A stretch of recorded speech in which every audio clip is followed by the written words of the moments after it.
अस्सलाम वालेकुम स्टूडेंट्स। हम FSc first year biology chapter number 1 introduction to biology को डिस्कस कर रहे हैं, जिसमें हमने पहले लेक्चर में इंट्रोडक्शन टू बायोलॉजी के अंदर हमने साइंस की डेफिनेशन को देखा, बायोलॉजी की डेफिनेशन को देखा और हमने लाइफ के कैरेक्टर्स की बात की। तो आज हम देखते हैं branches of biology. branches of biology।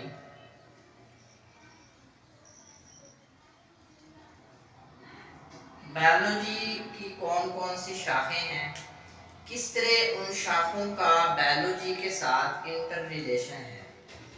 तो सबसे पहले हम देखते हैं इकोलॉजी के बारे में।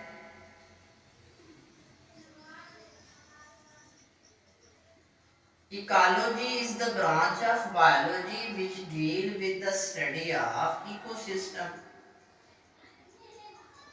Study of ecosystem is called as ecology. And the ecosystem is the interaction, एक ताल्लुक का नाम है, between living and non-living components।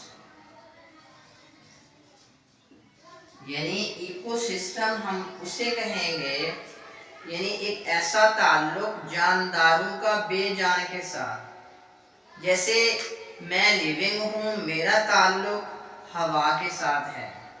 ज़ाहिर सी बात है, हवा के बगैर मेरी लाइफ पॉसिबल नहीं है। इसी तरह मेरा ताल्लुक पानी के साथ है और पानी के बगैर भी मेरी लाइफ पॉसिबल नहीं है। मेरा ताल्लुक इस सॉइल, मट्टी, इस ज़मीन के साथ भी है। ज़ाहिर सी बात है, इसके बगैर मेरा सर्वाइवल ही नहीं है।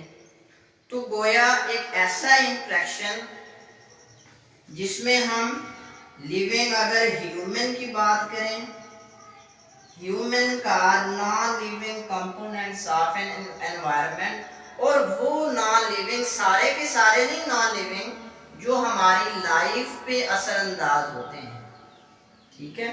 जिसमें जो है ना, हम सॉइल की बात करें, वाटर है, एयर है, तो इसको हम इकोसिस्टम का नाम देंगे।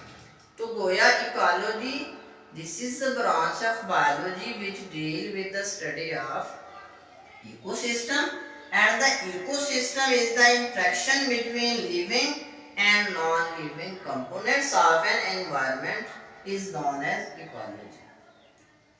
इसके बाद नेक्स्ट ब्रांच में हम देखते हैं हिस्टोलॉजी।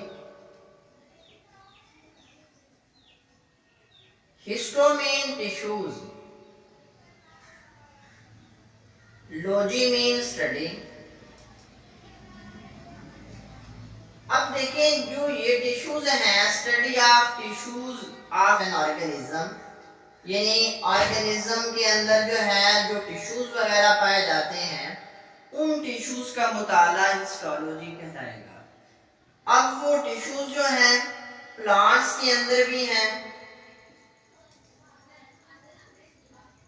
इसी तरह एनिमल्स के अंदर भी पाए जाते हैं। अब प्लांट्स में जैसे जाइलम टिश्यूज हैं, फ्लोएम टिश्यूज हैं। Xylem is responsible for the transport of water and salt, and the phloem is responsible for the transport of food. इसी तरह एनिमल्स के अंदर भी जो है टिश्यूज हैं, एपिथेलियल हैं, कनेक्टिव टिश्यू हैं, मसल टिश्यूज हैं, मसल टिश्यूज हैं, कनेक्टिव टिश्यू हैं। अब इसी तरह मसल टिश्यू, यानी जैसे हमारे बोन्स जो हैं, ओरिजिन इंसर्शन की बात करें, बोन्स, टेंडन, लिगामेंट्स वगैरह जो हैं, बोन मसल के साथ अटैच होते हैं। अब इसी तरह यहाँ पे कनेक्टिव टिश्यू कनेक्टिविटी का काम करते हैं। तो और भी जो है ना काफी सारे टिश्यूज हैं, तो गोया प्लांट्स के अंदर भी अलहदा से टिश्यूज हैं, एनिमल्स के अंदर भी। तो इन टिश्यूज का मुताला हम किस चीज में करेंगे? हिस्टोलॉजी। इसके बाद हम देखते हैं जी मॉर्फोलॉजी।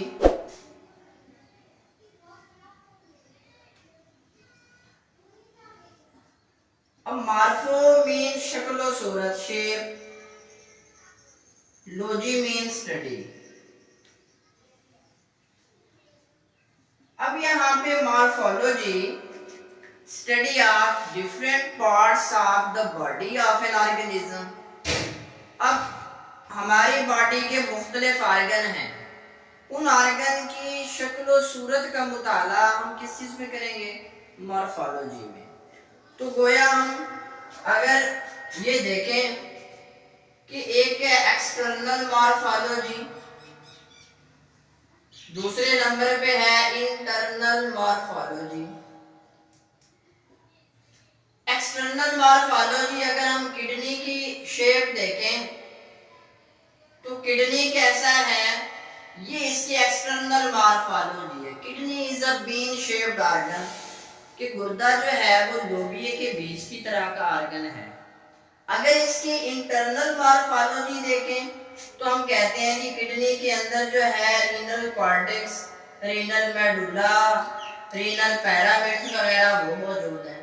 तो that is known as the internal morphology, also known as anatomy. यानी मॉर्फोलॉजी में हम जानदारों की शक्ल सूरत, उसकी जो है ना स्ट्रक्चर, शेप, इस चीज का मुताला करते हैं। तो नेक्स्ट ब्रांच हम देखते हैं एम्ब्रियोलॉजी।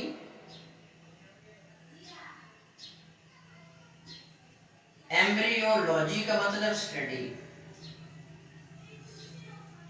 तो study of development of an embryo,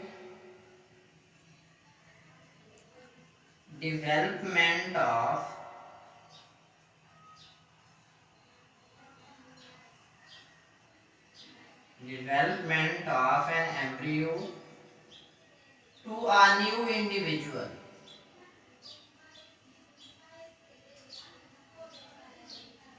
is called as embryology। अब देखें एम्ब्रियोलॉजी यानी स्टडी है डेवलपमेंट ऑफ एन एम्ब्रियो, यानी जब तक बच्चा माँ के पेट में है तब तक की स्टडी एम्ब्रियोलॉजी कहलाएगी। जब उस बच्चे की पैदाइश हो जाएगी आफ्टर बर्थ, उसको हम एक इंडिविजुअल का नाम देंगे। यानी when the child in the abdomen of mother, यानी माँ के पेट के अंदर है तब उसकी डेवलपमेंट हो रही है, तो उस वक्त की जो स्टडी होगी उसे एम्ब्रियोलॉजी का नाम दिया जाएगा। जब उस बच्चे की पैदाइश हो जाएगी आफ्टर बर्थ, फिर हम उसको एम्ब्रियोलॉजी का नाम नहीं देंगे, तब हम उसे एक न्यू इंडिविजुअल का नाम देंगे। इसी तरह नेक्स्ट ब्रांच है पैलियोंटोलॉजी। पैलियोंटोलॉजी का मतलब study of fossils, study of fossils, fossils का मुताला। और फॉसिल्स से मुराद dead remains of the living organism.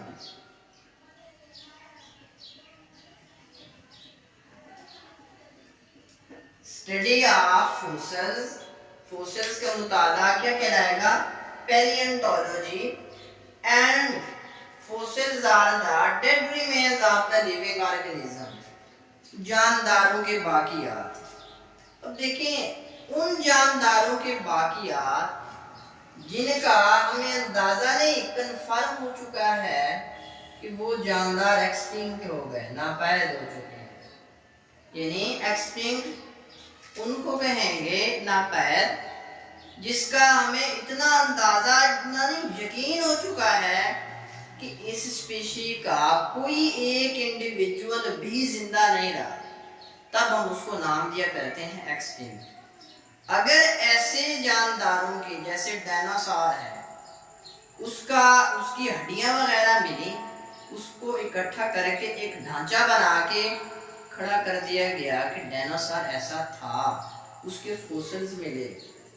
और फोसिल्स हमेशा dead remains of the living organism उनके हुआ करते हैं।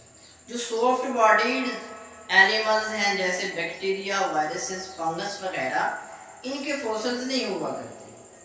तो बहरहाल हम यहाँ पे पैलियोंटोलॉजी किसे कहेंगे? Study of the fossils, and the fossils are the dead remains of the living organism. Next branch हम देखते हैं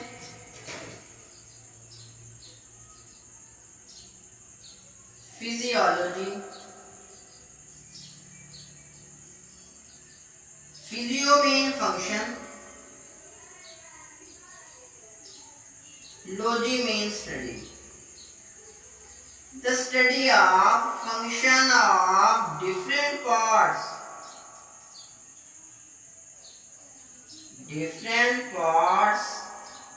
या organ of our body। अब हमारी बॉडी में बहुत सारे ऑर्गन हैं। Each and every part of the body is an organ. हर किसी का अपना फंक्शन है। अब इसी तरह अगर हम बात करें कि हार्ट इज एन ऑर्गन, दिल एक ऑर्गन है जिसका काम क्या है? ब्लड को पंप करना। इसी तरह किडनी एक ऑर्गन है जिसका काम क्या है? यूरिन फॉर्मेशन है। तो इसी तरह each and every part of the body is an organ, और हर ऑर्गन का प्रॉपर जो है वो फंक्शन है। तो physiology the function of the different parts of the body of an organism is called as physiology. तो अब हम देखेंगे एवोल्यूशन, जिसे हम कहते हैं इर्तिकाब। अब यहाँ पे evolutionary history of an organism उसको देखा जाएगा। मिसाल के तौर पे अगर हम बात करें कि आज से 6000 साल पहले की जो लाइफ है, इस कायनात में जो जिंदगी थी वो सिर्फ और सिर्फ यानी बैक्टीरिया एग्जिस्ट करते थे। इसके अलावा इस रूए जमीन पे और कुछ नहीं था। फिर इस बैक्टीरिया के अंदर भी जो है एवोल्यूशन हुई, इर्तिका हुई। इसका लहदा से एंडोसिम्बियन हाइपोथेसिस की थ्योरी में इसको लहदा से देखा गया कि जो बैक्टीरिया है ये प्रोकैरियोट है, इसमें वाज़ेह न्यूक्लियस नहीं है। अब इस बैक्टीरिया के अंदर जब एवोल्यूशन हुई तो इस बैक्टीरिया ने अमीबा को इनगल्फ कर लिया। अब अमीबा यूकैरियोटिक है, यूनिसेलुलर यूकैरियोटिक, उसमें वाज़ेह न्यूक्लियस है।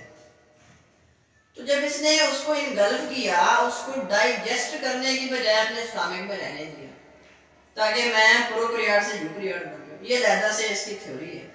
तो बहरहाल यहाँ पे evolutionary history of an organism की जो स्टडी है वो हम एवोल्यूशन के अंदर किया करते हैं। इसके बाद नेक्स्ट ब्रांच है genetics. Genetics is the study of gene, study of gene. और जीन कहाँ पे होते हैं? देखिए सेल है, उस सेल के अंदर ये है न्यूक्लियस। इस न्यूक्लियस के अंदर होते हैं क्रोमोसोम।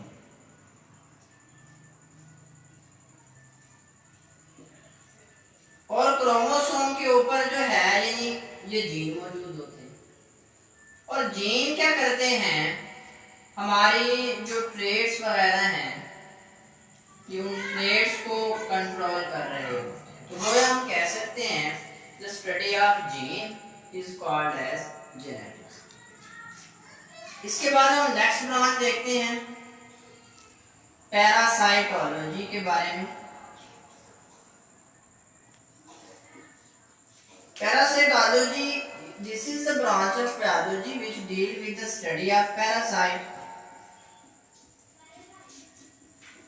और पैरासाइट ये ऐसे जानदार हैं जो किसी दूसरे जानदार से फूड भी ले लें शेल्टर भी ले लें, और in return which are harm, यानी पैरासाइट एक ऐसे जानदार हैं जो दूसरे जानदार से खुराक भी लेते हैं, रहने की जगह भी लेते हैं, बदले में उनको नुकसान भी देते हैं। जैसे मॉस्किटो है, वो आके हमें बाइट करता है, उसने ब्लड को सक करना होता है, और हमेशा मॉस्किटो में फीमेल मॉस्किटो जो है वो काटा करती है, मेल ही काटा करती है। यानी जो फीमेल मॉस्किटो काटती है उसे अपने अंडों को मैच्योर करने के लिए मैमल के ब्लड की जरूरत होती है, तभी हमें जो है फीमेल मॉस्किटो जो है वो बाइट करती है, तो उसने ब्लड को सक करना होता है। तो मच्छर इसकी कॉमन सी एग्जांपल है। तो study of parasite is called as parasitology. इसके बाद हम देखते हैं एनवायरमेंटल बायोलॉजी के बारे में, माहौलियाती बायोलॉजी।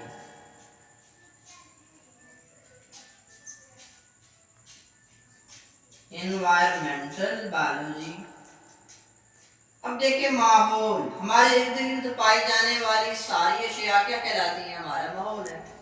अब हमारे माहौल के अंदर चीजें जानदार भी हैं, यानी लिविंग भी हैं, नॉन लिविंग भी हैं। जिस तरह हमने इकोलॉजी में ये बात देखी है कि इन लिविंग का नॉन लिविंग के साथ एक इंटरेक्शन है, इसी तरह बायोलॉजी साथ में ये भी बात की गई कि हमने जानदारों की बात करनी है, और वो जानदार उनका ताल्लुक बेजान के साथ, और बेजान वो चीजें जो हमारी लाइफ पे असर अंदाज होती हैं, उसे हम एनवायरमेंटल बायोलॉजी कहते हैं। तो जी स्टूडेंट्स, आज हमने ब्रांचेस ऑफ बायोलॉजी को डिस्कस किया है।